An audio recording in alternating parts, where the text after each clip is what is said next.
বিসমিল্লাহির রহমানির রহিম। আমরা এখন সপ্তম শ্রেণীর গণিতের সমাধান করব। অনুশীলনী 4.1। প্রথম রাশিকে দ্বিতীয় রাশি দ্বারা গুণ করো। 1 নম্বর সমাধান 3ab গুণন 4aq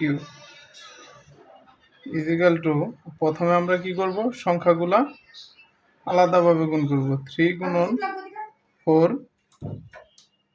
গুণন, এ জায়গায় আছে এ, এ জায়গায় এ কিউব, এ জায়গায় এ গুণন এর উপরে পাওয়ার 3 গুণন এই বি ইজিক্যাল টু 3 আর 4 গুণ করলে 12,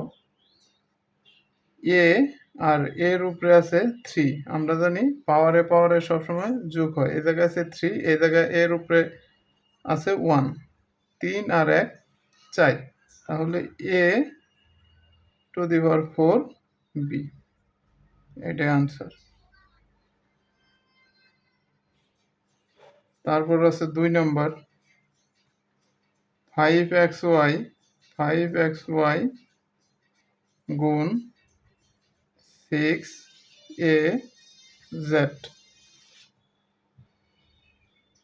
5xy গুণ 6az, আমরা প্রথমে কি করব, সংখ্যাগুলো আলাদাভাবে গুণ করব। 5 গুণন 6 গুণন, এ জায়গায় আছে a x y a z, তাহলে আমরা একটু সাজাই। a গুণন x গুণন y গুণন z is equal to 5 6 30, a x y z, এটাই আনসার। এভাবে আমরা খুব সহজে সপ্তম শ্রেণীর অঙ্কগুলো করতে পারি। ভিডিওটি ভালো লেগে থাকলে আমার চ্যানেলটি সাবস্ক্রাইব করে রাখবে এবং ফেসবুক পেজটি ফলো করে রাখবে। ধন্যবাদ।